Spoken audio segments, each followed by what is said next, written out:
Hello, Stephen White, Steve Arts 89. Okay, I got a nasty surprise last night.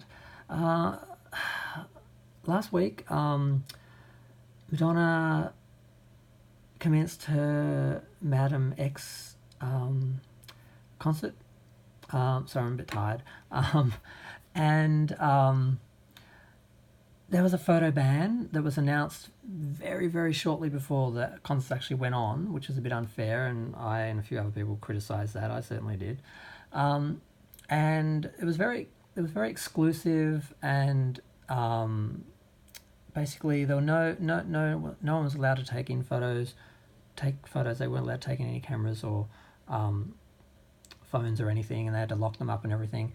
And it was very much a blackout. You didn't see anything from the concert the first few days, and I thought that's just the way it was going to be. This was an exclusive concert for people who could afford to go, and other fans just weren't going to be allowed to see anything from it. And I thought that's just really weird and exclusive, and I didn't like it. And then only a few days in, she allowed the press in, and they took photos and they did reviews, and there were a bunch of photos released, official photos released to promote it, publicity photos, and reviews all over the place, Variety, Rolling Stone, everyone.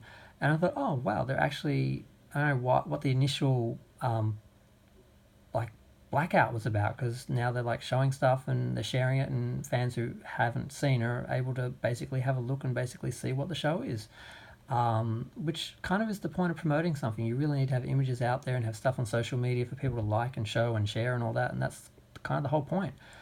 So I was baffled that they weren't appearing to do that, but then they were, and I'm like, oh, this is great. So I was going to do a video about some of the reviews, but I didn't have the time to read them and summarize them properly, and I still didn't really do that. I just sort of read little bits. I didn't summarize them properly, and I really should do that video again. But it was late. I was tired. Um, and so instead of doing that initially, what I did was I did a video of just the images. So I just grabbed all the images that were on Facebook pages and groups and blogs and stuff, and I think they all came from Facebook pages, actually. I didn't get them from any of the actual reviews, because I didn't look through the reviews till later, because I'm like, oh, I just can't go down that rabbit hole. So I didn't look at the actual reviews till later, until I did the other video about the actual reviews. So I got the pictures from the Facebook groups and all that, and there was only about 10 of them, I think. And I just put them in a folder, and then I just put them on the screen and put them full screen, and just videoed my computer screen just like I'm doing now, with like reflections and distortion and everything, and the edges where you could see the photo was within, like within a frame or whatever. And I just talked about them and just gave my impressions, because I just wanted to share what I thought and what I knew, because I'd heard a few things about the actual performances, and the pictures sort of, supported that, and I was just sort of talking, and it was a fun video. I was a bit embarrassed by the quality, because I didn't do a proper slideshow video where I had the actual images inserted into the video. I was just videoing my computer screen, which is a bit primitive and a bit cheap, but I had good reason actually for doing that. But so yeah, I did it, and I put it up, and it got about just under 1,000 views. And for someone who has a very small channel, I had a larger channel before, so the one I have now, I only have like 90 subscribers. I just started a couple of months ago, and I haven't put much effort into it. I've done no real effort to promote it. I just stuck a bunch of videos on there, and been lucky enough that some people have found them. I'm not trying to be a YouTube celebrity. I'm not a personality. I'm just someone who just likes to talk about stuff, and I just want to be part of the community. I just wanted my voice to be part of the group, and when someone is researching a topic or something that I'm interested in, or have an opinion of, when they look up to see what videos are there, mine should come up in the search as well. And I just wanted to be part of the conversation, and part of that freedom, that outlet, that ability to speak, and for people to hear you and get objective, diverse opinions and things. I think that was the good thing about YouTube. Now, originally I put up some videos a few years ago, and then I got an email. I didn't pay any attention to it. Then I got an email saying I had 500 subscribers, and I was like, oh, okay, probably should do something with that. So I put a bit of effort into it, and after about 3 months, I doubled my subscribers to about 1,000. And right then, as I was just sort of starting to think I should put some effort into this, I might be able to get some more viewers and get a bit more attention, and actually, have more people actually see my videos and put a bit more effort into them, make them a bit more presentable. And right as I was about to do that, my channel got deleted because someone who apparently didn't like something I was saying went and flagged a bunch of old videos that included some video footage from a TV show. Now, the original copyright owner knew about those videos and didn't care. And when I told them what happened, they were a bit shocked and upset, and they're happy to remove the strikes for me because they didn't actually put them on there themselves. It was done some external way. I don't know how. I mean, there are people who go around just blocking videos and flagging videos that they don't really have a right to, and there's nothing wrong with the videos because there's fair use, and which are laws. It's legal that actually basically guarantees people's use of videos and images within a critical or educational example. So if you're trying to talk about a subject or criticize something or praise something or support something, you're able to use audio and video and images within a certain framework. And as long as you're not trying to present that video as your own or sell it in the same form, and it's clearly being used for critique or educational purposes, you're legally allowed to do that. That's one of the things. It's a freedom. It's something you're allowed to do. It's something you have a right to as a member of the society, and as someone who uses the media. You're allowed to, especially social media. And so I didn't do anything wrong, but yet I got blocked. I got a strike on my channel, and so I couldn't use it for a while. I had to go through a training course, basically a copyright training course, which I already went through. When my first channel was banned, was blocked and deleted, I appealed it, and they didn't even respond to me because, like I said, the actual copyright owners they were supposedly protecting hadn't put the claim through and didn't support it and had no problem with me having those videos up. And I have all that in writing, but all they needed was the code so they could reverse them, but YouTube just wouldn't give them to them.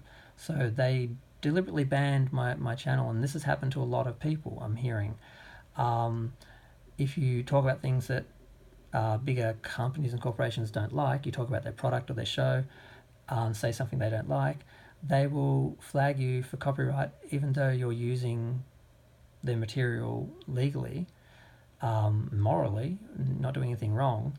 They will use it, and a lot of the time YouTube will go along with it because YouTube is trying to become a streaming service, and they're disempowering the smaller channels and the individuals and supporting the corporations and the larger companies and the studios who are all have their own channels on YouTube and their videos and things they're selling and things that are supporting the things they're selling.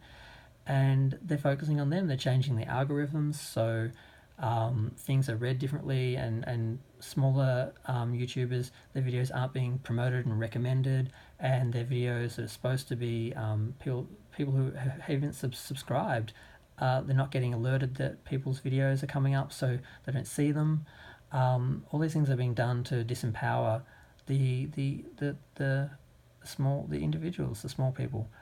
And it's an attack on freedom of speech on some level because YouTube was becoming a bit of a war ground with certain subjects and things where people who weren't getting a voice in the media were using YouTube and getting hundreds of thousands of fans, subscribing to their channels and listening to the videos more than some of the networks were getting for their videos. And this was a big threat to them. So they found ways to get around it, and just like the stuff with Rotten Tomatoes and reviews and deleting reviews and just so many little dirty tricks to keep their view out there. So this is just part of that, and I'm really shocked that because when I went and looked at it, I found it was Maverick, and I think it was a company called Grey Ghost who Maverick was using were the ones who blocked my video and gave me a strike, which is vindictive because you can just block a video. You can ask for a video to be taken down if you don't like the video. You don't have to actually attack the person and delete their channel. Because if you're using YouTube as a means of income or supporting your income, adding to your income, and you lose a video, even if it gets taken down unfairly and gets put back up after like a day or so, because YouTube, even if they do deal with it, they do take days. You lose any traction, you lose your views, you lose your supports. YouTube videos don't have a long life. There's about 24 hours where people are looking for a subject that they'll look for it and find your video. So that hurts people a lot. And they've been doing this a lot, and a lot of people it's been happening to, and it really is just a way of censoring people they don't like. So I've had a bit to say about a lot of stuff Madonna's done, because I am a fan, I love her, but I don't love everything she does. I disagreed with the lottery system with the tickets, the way they were announced, the way they were put on sale, the way they were selling the tickets on the side and through secondary sellers and that, while they were holding people's credit cards for the lottery tickets and all this stuff. And I didn't like the no photo ban, and I criticised all those things. And I've said, frankly, like, I do love Madonna, but she's a total cunt, and she always has been, and she wouldn't have survived and been the queen of the music industry for 30 years if she didn't have big, nasty, mean balls, which she does. And we all know this about her. It's part of the thing we love about her, is that the fact that she doesn't give a fuck what anyone else thinks, and she's always just steamrolled through everyone and done what she wanted. But yet there's people who are sort of treating her like she's some sort of saint and acting like she... Yeah, so I just don't get those fans, and I don't understand that people like me are being censored who have a different opinion. And I've seen it happen. I'm not the only person who's been blocked and cut off from things. And anyone who doesn't love... If you don't love someone, you're a hater. You can't have an opinion. And that's the problem with the internet and YouTube and Instagram and all that. It's either you're for us or against us. Like, I love Madonna, but I have issues with her. I'll criticize things that she does. It doesn't mean I'm not a fan. Doesn't mean I'm not buying her albums. Doesn't mean I'm not, watching her videos and liking them and all that stuff, and streaming everything. I'm doing all that, but I'm also offended by shit, and I'm going to tell her. And for a woman who taught a generation to express herself, and who considers herself and her persona, Madam X, as a freedom fighter, the fact that they're censoring people like me from just commenting on her images and criticizing anything about her, it shows she's a total hypocrite. And the fact that her and her people, I mean, obviously she doesn't know I exist, she didn't do this, and probably Guy and the people I met on the tour probably don't even know about this either, but somewhere down the chain she's allowed people to police her fans like this, and I think it's really wrong. And yeah, I just wanted to make a video saying that, because I can still do that. I can video my screen like this when there's no images on here that can be used against me. I can do a video of myself just staring at the camera talking, which is not very interesting to people, which is why they don't get liked as much and shared as much. But I can still express my opinion. I can still have a voice, even if I am castrated to the point that I'm basically impotent, so much as I have no... I don't know, if you don't have a flashy, fancy video, you don't get a lot of attention, you don't get a lot of shares, you don't get a lot of likes. And the only way you can do that is if you're approved of by YouTube and the powers that be. And if you don't, you end up having to make cheap little videos of yourself looking at the camera, talking to the camera, and you're never going to get the kind of traction and attention or following that the people with our videos get. And it's very hard. So I don't appreciate Madonna's people doing this to me. It's wrong, it's illegal, I didn't do anything wrong, and I should be able to comment on anything she releases to the public. So should anyone else. And she's a hypocrite. She's not a freedom fighter. She's a corporation, and she's just as evil as any other corporation. She's the same as Donald Trump. He would do this to one of his people. Someone who criticised him, he'd shut them down the same way. She's doing the exact same thing. So she's no better than any of the politicians or any of the people she claims to fight against for our rights. Well, you're taking my rights away, lady. So I'm going to leave it there. I'm losing my voice. I'm upset. And I have a right to be. Thanks. Bye.